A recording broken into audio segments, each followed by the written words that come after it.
Mayong gabi sa tanan. Nanapod kita sa Light Them with My Word. Ang sinimana nga pagpaambit sa kinabuhi sa Laiko diha sa atong pagtuon o pamalandong sa mensahe sa Ebanghelyo karong umabot nga Domingo. Kini usa ka proyekto sa Tukod Net, inubanan sa CLEMOACO, Tukod Christian Life Community ug sa pagpaambit sa kinabuhing laiko. Isip usa ka gamay nga tabang sa simbahan sa paghatag og pormasyon diha sa sinimana nga Bible study meetings sa mga BECs, mga nagkanilain lay organization sa ilang mga household o action group meetings o sa mga nagkalain-laing katuyuan sa tanan sa pagtuon sa pulong sa Dios gikan sa kinabuhi sa laiko. Ako si Dr. Benie magpaambit na pod sa inyo sa atong ebanghelyo karong umabot nga Domingo nga kini kinudlo gikan sa kang Lucas kapitulo 2 bersikulo 41 hangtod sa 52. Mao ang pista sa Holy Family, Feast of the Holy Family. Welcome o light them with my word.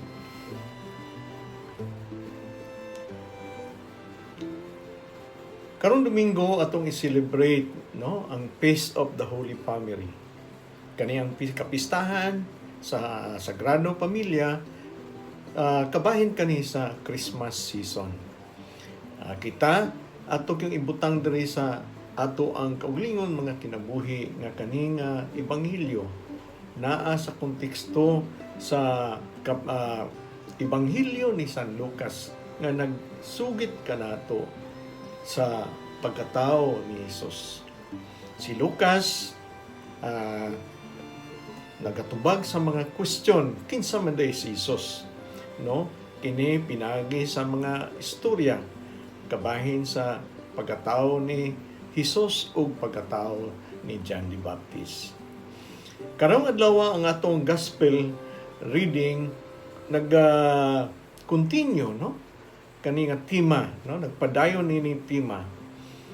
Walay parallel siya nga mga gospel, but it is the conclusion sa kananaang kang Lucas nga ebanghelyo sa kanang pagkatao ni Jesus, sa iyang pagkabata. Mangutana ko sa inyo, naka-experience na ba mo, nakasinati na ba mo nga nawala inyong anak? Sa kadaghan sa crowd, kadaghan sa mga katauhan siguro imong gidala sa usa ka kananang event nga daghan kayo mga tao sa parade ba karon, sa concert ba karon, or even imong gidala sa mall, nakasinati na ba kamo nga nawala ang inyong anak, of course nakita ra later on, but kanang kasinatian nga nawala ang inyong anak. Matuta sa ebanghelyo. In verse 41, now his parents went to Jerusalem every year at the feast of the Passover. And when he was 12 years old, they went according to custom. And when the feast was ended, as they were returning, the boy Jesus stayed behind in Jerusalem. His parents did not know it, but supporting him to be in the company, they went a day's journey, and they sought them among their kinsfolk and acquaintances. Mary and Joseph went every year, in Jerusalem.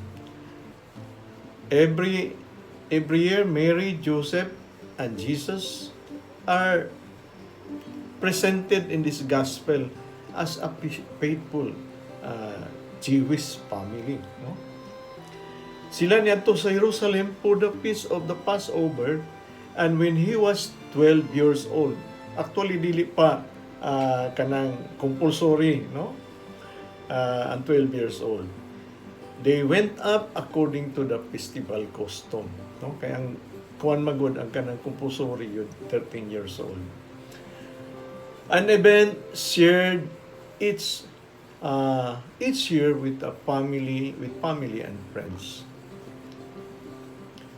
In verse 42 to 45, when they did not find Jesus.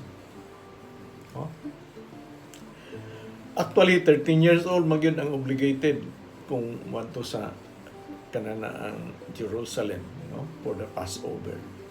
Jesus has surely made this journey several times, bisan tulog dili pa obligation niya in the past.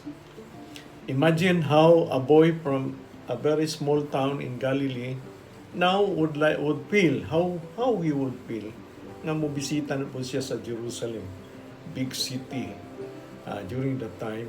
Ug more po ang naitimblo, splendid temple. Remember ang Passover observance, mulungtad gini og 8 adlaw, sa makita nato ni sa Leviticus kapitulo 23 ngadto sa versikulo 5 hanto sa 6, Ang mga pilgrims are not obligated, dili sila required to stay the full 8 days. But most of them, they stay 8 days.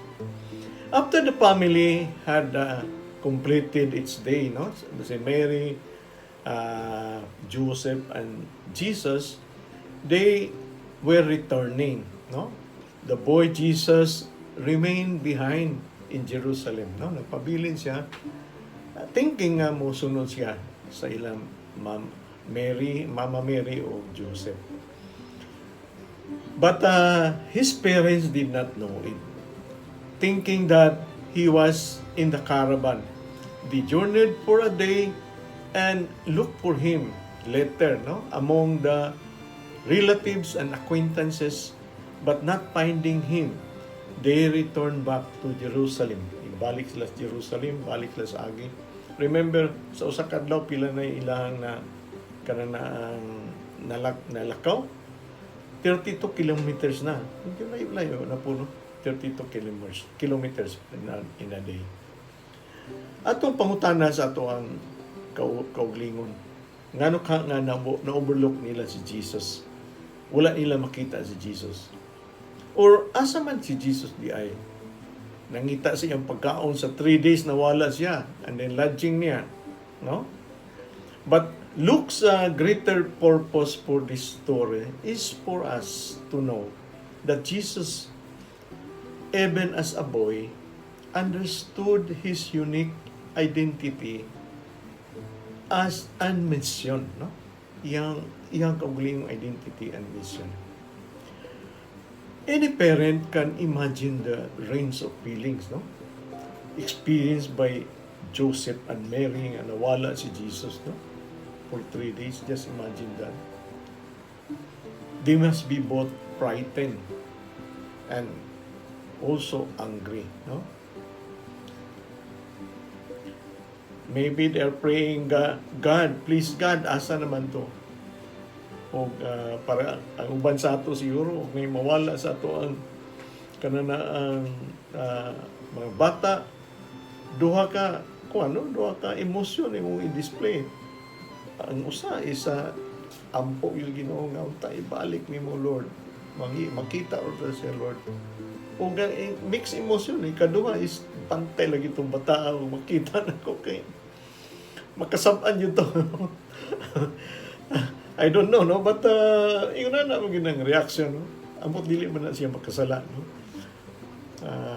at least na may mga bata po nga gadanghag, but tanaw na to si Jesus o ginani ba siya. The slow journey back to Jerusalem and the search in the city really a torture for them or a nightmare, kanang hinay kaayong ang ilang paglakaw. Mas may matong nawala nga bata dito sa unsa nga lugar, dali ra gyud kakaabot kay naay super speed nga sakyanan nimo. Daw bi kani niya karon kay wala man sila sakyanan, maglakaw ron gyud sila. So grabe ang iyahang kananaang kanang pag-antos ba sa kabalaka, Grabe yun ang ilang kabalaka.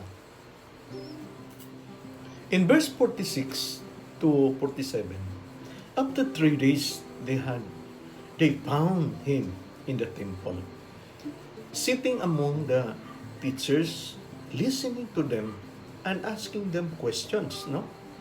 And all who heard him were amazed, astonished at his understanding and his answer. All who heard Jesus were amazed, no? In verse 46 to 47. This is when Jesus was found. Si Lucas, gidescribe niya, no? Ug asa rapid siya sa temple, unsa iyang gibuhat. Nagiday siya gialirungan sa mga teachers of the law, no? Sa mga Jewish teachers, no? In his dialogue with them, no, they were learned teachers. Jesus astounds them, surprised them with his insight and understanding. Jesus is a child of Israel. His father is God. The people who heard Jesus was also surprised sa iyang kaalam. But Mary and Joseph are astonished as his lack of consideration for their feelings. Jesus of Mary, na himot unta to sila nga nagtan-aw ni at the first time nga nakita nila dito sa templo, nahimot sila ni Jesus unta nga nag-istorya o gipangutana sa mga teachers of the law or learned people in Jerusalem. But then they also think nga grabe na po si Jesus. Wala gyud siya maghunahuna sa amo ang kabalaka, sa amo ang mga pagbati. So tanaw na to sa verse 48, no? And when they saw him, they were astonished, no? They were surprised. And his mother said to him, Mary, Son, why have you treated us so? Behold, your father and I have been looking for you anxiously. And he said to them, How is it that you sought me? Did you not know that I must be in my Father's house? And they did not understand the saying which he spoke to them. And he went down with them and came to Nazareth and was obedient to them. And his mother kept all these things in her heart. Mary kept all these things in her heart. His parents were amazed or were surprised, no, at Jesus. Especially sa iyang tinumbagan. When Mary and Joseph find Jesus in the temple, they question him, Son, why have you done this to us? Your father and I have been looking for you with great anxiety. Mary's questions only hinted, no, her anguish that she must have felt when she discovered Jesus missing. Ang iya pong kaulawon, no, kay lalimag kang iyang gipang pangutanaan, mga igagaw, kaparintihan, mga silingan, o guban mga tao, o nakita ilang hitsura ni Joseph nga nataranta o asa na si Jesus. So meaning ang ilang kaulawon sa gibuhat ni Jesus, kung naman siya gibuhat nga kanang medyo dili mayo, dili siya sensitive sa ang ginikanan o sa iyang pamilya, no? Kaya ang ilang pamilya sa una apil biya ang mga igagaw, parinti o uban pa, no? So kuan kayo kanana ang culture sa Hudyo, no? Family centered yun sila.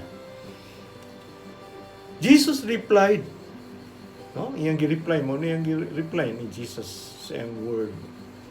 That some find it nga disrespectful, no? Why were you looking for me? Did you know that I must be in my Father's home? Wa mo ka hibalo nga kinahanglan gyud ko na ako sa na ako sa balay sa ako ang Ginoo, no? Jesus says that he was never lost. Wala siya mawala, no? He was at home. Jesus is God's Son, and He is in His Father's house, no? Lawom kay nga kanana gila magasinabot ni Mama Mary o ni Joseph, no? Jesus says that He was never lost, no? Sa verse 49b, yun siya, did you know that I must be in my Father's house? This verse reveals the central purpose of this story of Luke, no? Luke Gospel. Nga nak-acknowledge nga si Jesus is the Son of God. A fact first told to Mary by the angel Gabriel in Luke chapter 1 verse 39, no? Yang istorya ba ni nga you will bear a son and his Emmanuel, no? And soon to be affirmed by God at Jesus' baptism sa chapter 3 verse 22 sa Lucas. And then later si Jesus will also speak of God in His Father in Luke chapter 10 verse 21 to 22, 22 to 29, and so forth and so on. No? He is the Son of God. He is in His Father's house, no? Remember, sa Magnificat, gaserve lang biya si Mary as the mother of Jesus. No? Pagsabak ni Mama Mary o pagpakatao ni Jesus. No? Gwapo kayo na kanang ato ang balikon o kanang basa ang Magnificat, no? Because in the very beginning, in verse 50, Gabriel told Mary, He will be great and he will be called the Son of the Most High. The Lord God will give him the throne of his father David, and he will reign over the house of Jacob forever. There will be no end to his kingdom. In 51, verse 51a, he went down, no? And came to Nazareth and was obedient to them. And his mother kept all these things in the heart. And Jesus advanced in wisdom and age and favor before God and man. So, kausa ra gito sa nahitabo, no? Dili na to mahibaw-an nga katuo pahimangno ni Mama Mary nga ang iya daing giserbisyohan anak sa Dios. Ang serbisyo man dahil sa Ginoo o ni Jesus is dito sa iyang mga katawhan, no? Primero iyang giistoryahan ang mga libires sa katawhan sa Dios dito sa templo. Dito siya nag-istorya, dito nanudlo sa balay sa Dios, balay sa iyang amahan. No? In 51b, just as he voluntarily emptied himself, no? Makita na to sa Philippians chapter 2 verse 7, to come down from heaven. So Jesus now voluntarily submit to his parents, fulfilling the commandment, the 10 commandments, one of the 10 commandments, to honor his father and mother. Pag human na ito paghitabua, he came down to Nazareth, no? And obedient to his Mama Mary and Saint Joseph, no? Nindot tayo nga pamalandong. In 51c, note in Luke's Gospel, Mary's important is even greater than her role as Jesus' mother. Because what is being, he kept this into her heart. Wala sige siya mag-complain, even sa iyang prayer sa ato ang Ginoo. Wala gid siya mag-complain. Wala gani siya mag-complain after that. Nag-istoryan siya nga, I am in my Father's house. Wala gid siya mag-complain si Mama Mary. Gahilom siya. He just keep it in her heart, this incident. Mary is the first disciples and will be present with Jesus' disciples after the resurrection and after Pentecost. No? The first community, mga communities, mga Jewish, mo ba itong kuhan ka ng witness sa resurrection? The breaking of the bread, makita na to sa kananaang Acts chapter 4, no? Mga first community sa Antioch, no? First community, mga Jewish, no?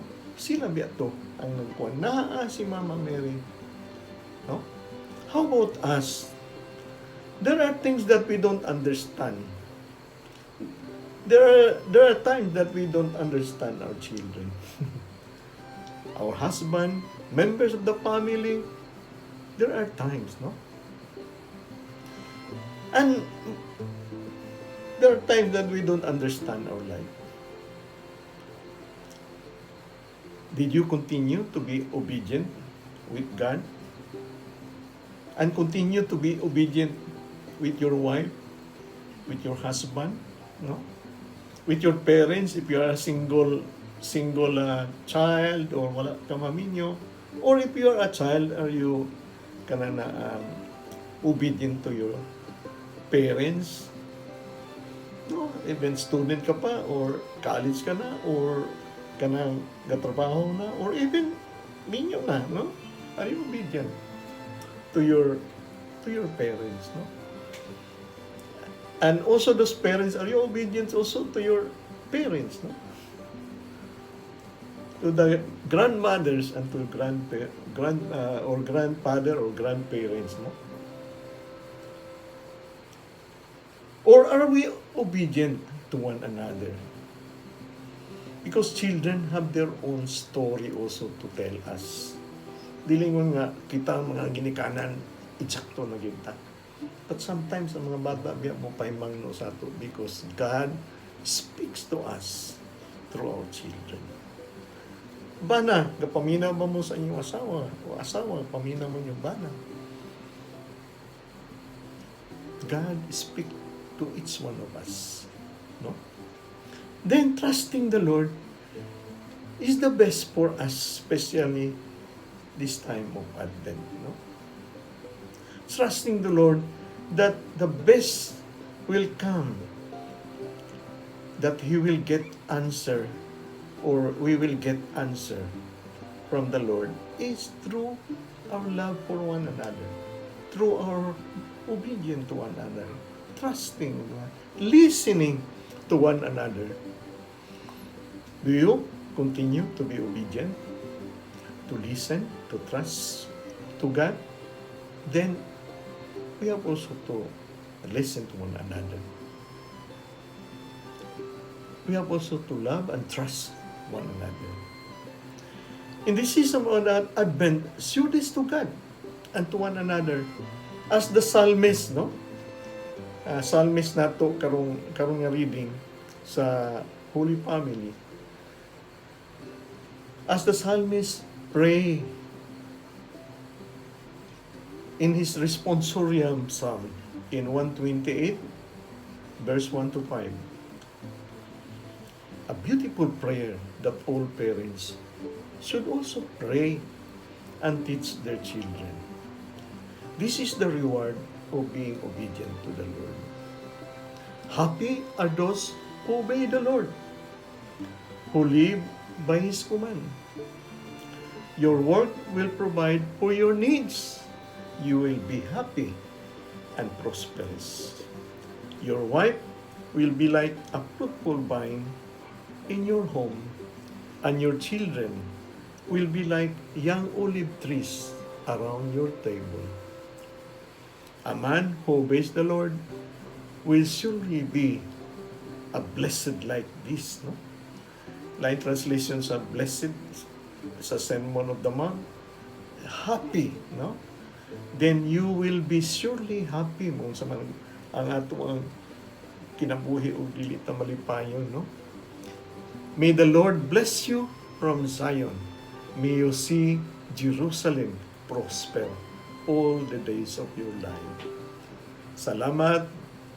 Again, Merry Christmas or Merry Christmas and a happy celebration of the feast of the Holy Family, our own family. Sa ngalan sa Amahan, sa Anak, sa Espiritu Santo. Amen. Light them with my word. Brothers and sisters, don't forget to like and subscribe. Mayong gabi sa tanan.